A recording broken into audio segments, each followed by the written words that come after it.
The competition. Let's start with contingent number 1.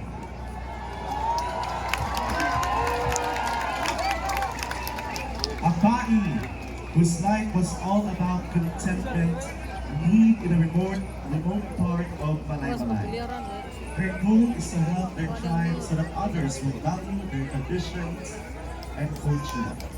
The Magpabaya have given her and her tribe enough kids to allow them to live comfortably every day. Her team from Magpabaya had left her surprised and thrilled. Look at that tree, that particular tree. The future prosperity of your family and the community depends on it. It must be loved, cared for, and protected. The flowers of the tree will undoubtedly give strength to the birds, and the birds and Milo will help the tree grow. Dancers will dance the banog-banog, depicting the movement of the birds flying. The tree will supply the community's daily needs and shield it from the natural disasters like floods and soil erosion. Take care of the tree, the Pinoon Hakape, or coffee tree. The woman shared her dream with the community after she woke up. They took careful care of the tree. She gave it constant, tender care, treating it like her own child, and it thrived. As it grew, flower began to appear and eventually turned into beans. The birds swooped down, nibbled on some of the beans, and helped scatter coffee seeds all over the plates. As the seeds grew, the community was able to utilize those trees for consumption and additional income for the community. The community performed the Tiangpi, or harvest dance. Men performed the Kagsakom dance, the clearing of weeds around the trees. They also performed the Panigayon dance, the basket dance where men help in gathering the coffee seeds.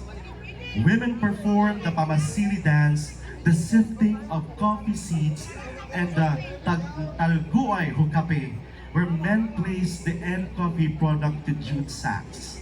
Some of the people in the community were preoccupied with the income produced by Pinoon Hakape. They have forgotten their annual ritual, which is the Panungdan ritual. This ritual is done to thank all the spirits that guard the different resources. These resources surround and provide them with their needs. The woman was devastated about what was happening and continued the ritual with her family. Despite her and her family giving thanks, the spirits were displeased and tested the community with kaso and diseases. This kaso harmed the leaves of the trees and aggravated the production process, and drought slowly killed the trees. The community's luxurious life was halted due to what was happening. The community lives went back to how they were before the coffee tree appeared because they were dependent on it.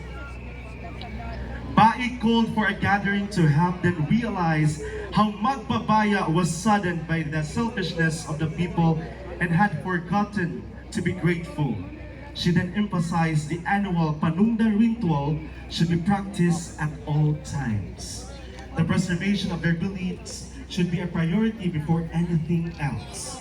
This ritual shows gratitude to Magpabaya who have provided everything for them to live. Dancers dance the tuksut to show healing, thanksgiving, appeasement, supplication, and consultation with nature's spirits. She further stated, nature is the extension of our life. We need to guard it for the sake of the next generation. We are the guardians of the forests and their rare and endemic species. We also perform rituals to appease the gods to protect us from danger. From that moment, the community understood and realized the importance of being grateful. The community began reviving the Panungdan ritual. Slowly, the Binoon Hakape trees got healthier. Today, they always celebrate every harvest and continuously give thanks to the spirits. Everybody danced the Kagmanaho Alan dance, and women performed the Binaylan dance, where they use red and white cloth. Men danced the Tinagpi for more harvest. For many years, the Binoon Hakabe trees are still there, found in Sitio Inhandi, Dalwangan, Malaybalay City, and have been acknowledged as one of the best coffees in the world. Ladies and gentlemen, contingent number 1 from the capital city of Bukidnon, Malaybalay! Sagata Malaybalay! Balay din.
Kapag isa kay galing na siya mo. Number 1, dira kay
Once again, mga igala, kini ato mga performance are contingent number 1 from the city of Malaybalay.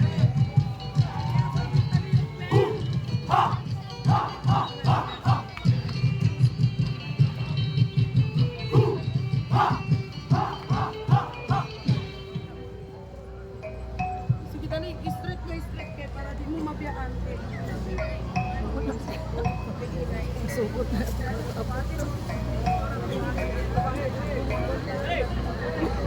Ay,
ang float number 1 sa Malaybalay City, depicting kape in handig na nakadaog sa tibok kalibutan.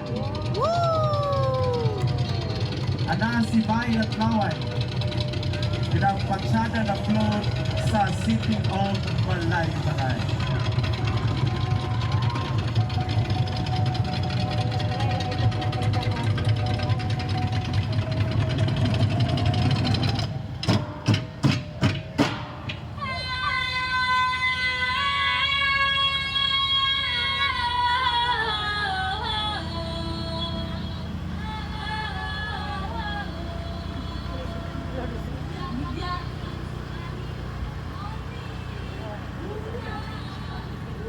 Okay, ma-happy kita mga coffee lovers hani no kay nanagoy representation sa storyline sa itong mga coffee lovers.